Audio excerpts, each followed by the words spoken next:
Welcome to my channel اور میں ہوں گنور۔ آج لے کر آئی ہوں ایک نئی ویڈیو جس میں مفتی مقصود صاحب نے بہت ہی اچھا بیان کیا ہے۔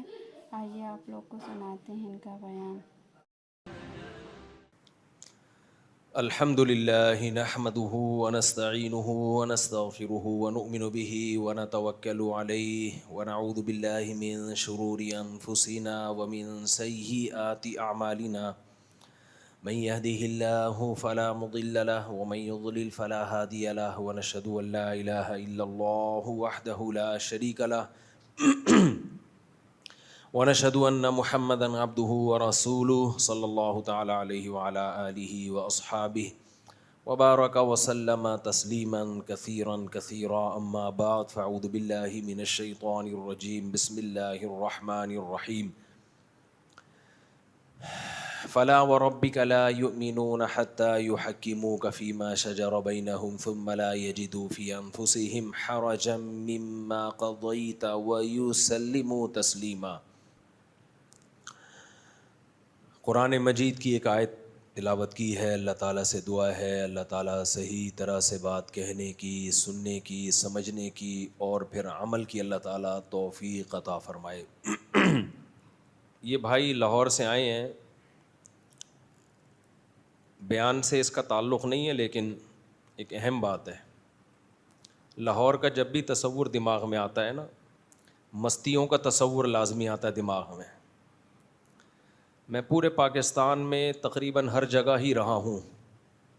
پنجاب والوں کو جتنی مستی میں نے دیکھا ہے،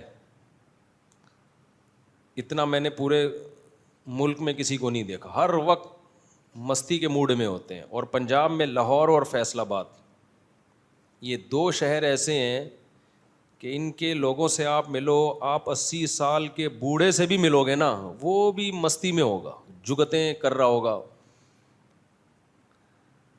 تو میں بڑا سوچتا تھا، مجھے تھوڑا شوق ہے سوچنے کا کہ یہ کیوں اتنے مستی میں رہتے ہیں۔ یعنی لاہور میں بھی ہمارے ایک دوست ہیں جن کا میں جاتا ہوں تو ان کے تایا 80 سال کے ہیں ماشاءاللہ، تو صحت اچھی ہے، جب جاؤ لطیفے بازی شروع۔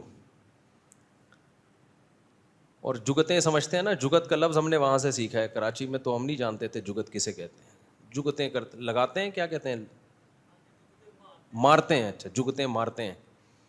فیصل آباد میں بھی ہے اور لاہور میں بھی، تھوڑا سا ڈیفرنٹ اسٹائل ہے لیکن مستی میں۔ اس کی وجہ پتہ ہے کیا ہے؟ بہت ساری وجوہات ہوں گی۔ ایک بڑی وجہ صحت ہے۔ جب انسان کی صحت اچھی ہوتی ہے نا، وہ خوش ہوتا ہے۔ صحت کا آپ کی خوشی سے بہت گہرا تعلق ہے۔ ہمارے ہاں بہت ساری چیزوں کو لوگ فوکس کرتے ہیں خوش رہنے کے لیے، صحت کو فوکس نہیں کرتے۔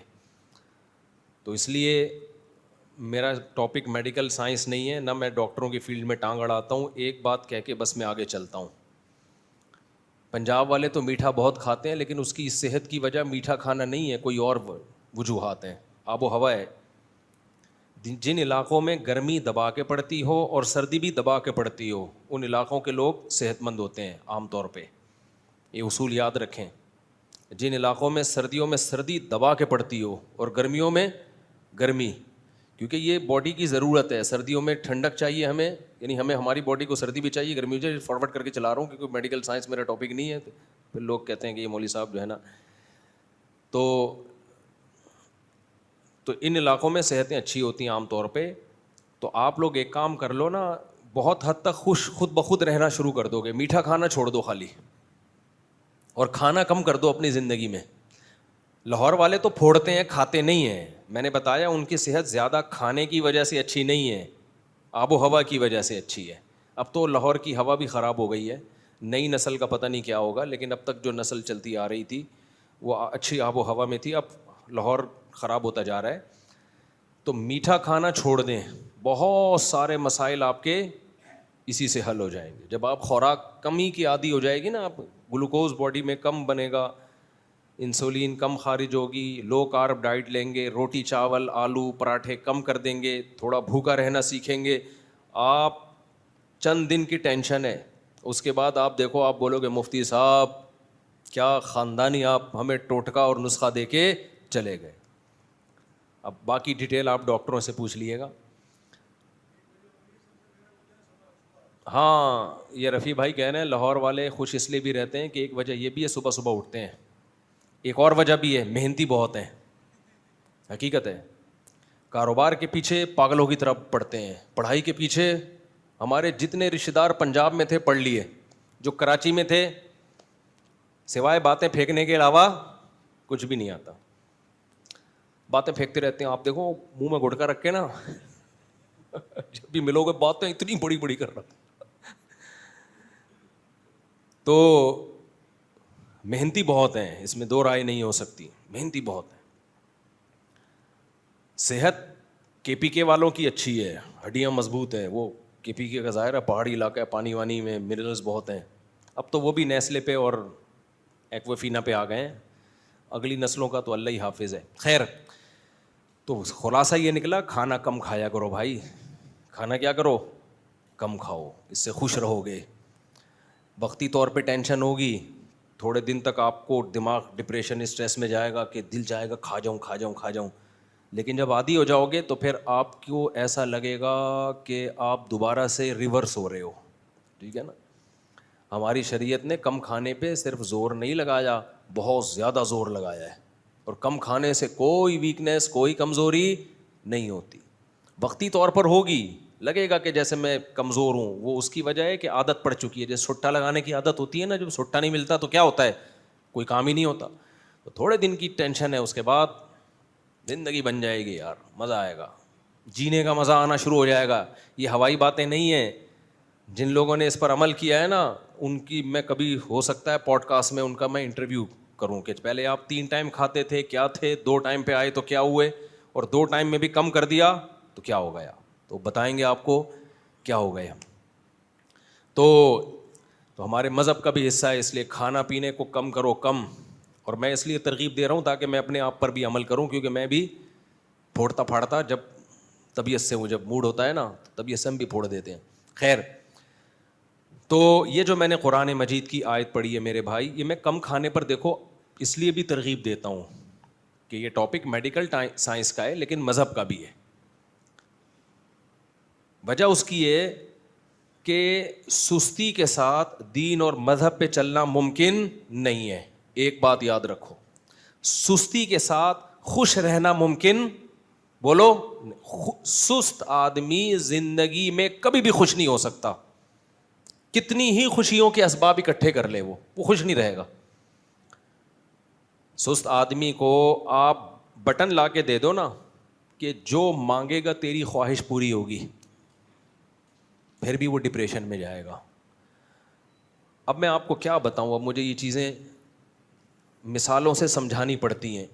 دیکھو ہمارا مذہب یہ چاہتا ہے کہ ہم دنیا میں ٹینشن میں رہیں یا خوش رہیں, بولو خوش رہیں. اللہ بھی یہ چاہتے ہیں نا, تبھی تو اللہ نے قرآن میں کہا کہ جو میری یاد کو زندہ کرے گا فَلَنُحْيِيَنَّهُ حَيَاتًا طَيِّبًا, دنیا میں پاکیزہ زندگی دوں گا, اچھی زندگی دوں گا. اچھی خوش والی زندگی ہوتی ہے جس میں اگر پریشانیاں آئیں بھی تو صبر کی توفیق مل جائے.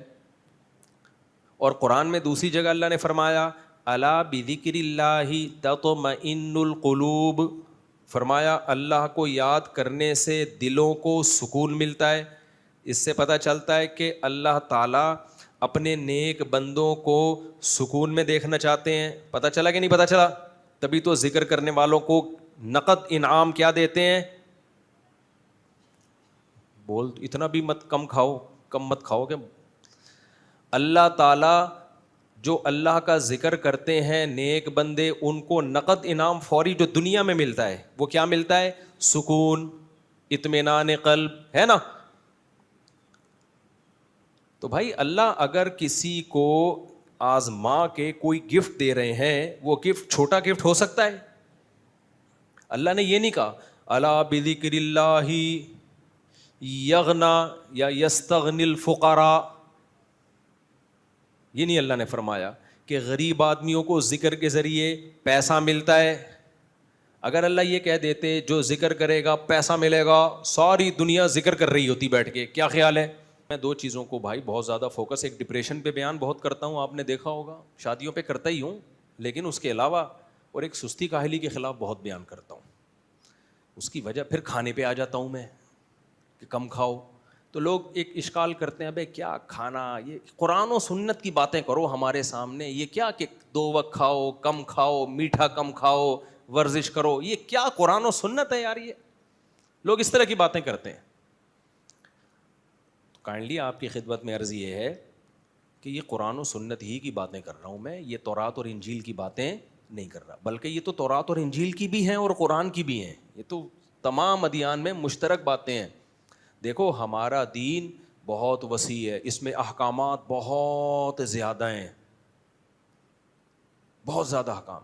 جب درختوں پہ پھل بہت زیادہ ہوتے ہیں, ایک ایک کر کے نہیں توڑا جاتا, ایسے پورے درخت کو ہلایا جاتا ہے. ایسا ہی ہے نا, جامن کے درخت دیکھیں آپ لوگوں نے, اس میں جب جامن نکلتے ہیں کتنے زیادہ ہوتے ہیں. شہتوت کے دیکھیں, گلگت میں آپ جاؤ, اتنے میٹھا شہتوت ہے گلگت کا, چترال کا. تو اس میں یہ نہیں ہوتا کہ یوں کر کے ایک شہتوت توڑا پھر یوں توڑا, نیچے چادر رکھتے ہیں, بھائی ویڈیو نہ بنائیں, اور یوں یوں یوں کر کے اس کو جھاڑ دیا, دے دنادن شہتوت کا ایک انبار لگ جاتا ہے. تو ہم بھی چاہتے ہیں کہ شریعت کا ایک ایک حکم, نماز ہے, زکوٰۃ ہے, روزہ ہے, اخلاق ہیں, اور صدقہ و خیرات ہے, غصے پہ کنٹرول کرنا ہے, پھر بد نظری یعنی نظر کی حفاظت, بہت سارے احکام ہیں.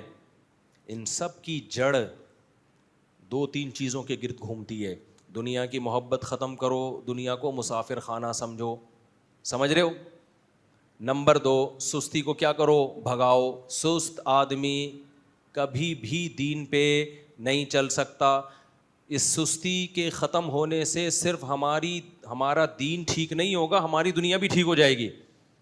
اور اسی سے منسلک ہے خوش رہنا سیکھو. جو ڈپریسڈ آدمی ہوتا ہے, ہر وقت ٹینشن میں, ایسا جیسے توے پہ بیٹھا ہوا ہو, وہ کبھی بھی دین پہ نہیں چل سکتا, اس کو اچھی ہی نہیں لگتی دین کی باتیں. 4 شادیاں تو وہ خاک کرے گا, اس کو ایک کی بات بھی اچھی نہیں لگتی. ٹینشن, آج کے مسائل تو دیکھو نا آپ, ہر آدمی ایسا لگتا ہے توے پہ بیٹھا ہوا ہے. کمنٹس میں لگتا ہے نا, اب جیسے میں نے وہ میرے ویڈیو گئی نا, ہاں شوف سرکار آگے کیوں بیٹھی تھی, تو میں بتانا ہی بھول گیا. یہ تو میں بھول ہی گیا. اچھا میری شوف سرکار سے ملاقات ہوئی, مجھے بھی بہت ہنسی آئی کہ یار شوف سرکار کو بھی بہت ہنسی آئی. خیر, تو شوف سرکار کو اس لیے آگے بٹھایا ہوا تھا, آگے کا تو مجھے پتہ نہیں, بٹھایا ہوا اس لیے تھا. لوگ کہہ رہے ہیں ایک ایسی علماء کنونشن ہے جس میں شوف سرکار آئی ہوئی ہے. وجہ اس کی ہے کہ فوجیوں میں بعض فوجی لوگ اس سے دم کرواتے رہے ہیں, عقیدت ہے ان کو. فوج میں بعض لوگوں کو شوف سرکار سے عقیدت ہے, پیر بنایا ہوا ہے. تبھی تو میں کہتا ہوں یہ جو عامل لوگ ہیں اچھوں کی کھوپڑی کو خراب کر دیتے ہیں. تو یہ جو بڑے بڑے علماء جو ہے نا, جب ان عاملوں سے بے وقوف بن جاتے ہیں, تو وزیر اعظم کا بے وقوف بننا ان عاملوں سے یہ کوئی اچھمبے کی بات نہیں ہے. اور اسی طرح فوج کے بعض افسرانوں کا بے وقوف بننا کوئی اچھمبے کی بات نہیں ہے. یہ ایسے کیپچر کرتے ہیں نا دماغوں کو. تو اب فوج میں اتنے اثر رسوخ اس آدمی نے بنا لی ہے, ان محترم صاحب نے, دم کر کے ان کے جن چڑیل بھوت بھگا کے, تو وہ ایک اثر ہے. وہ اقرار الحسن آہستہ آہستہ وہ اثر کیا کرے گا, نکالے گا انشاءاللہ. کافی حد تک تو نکال دیا ہے. تو ان کے بہت ہی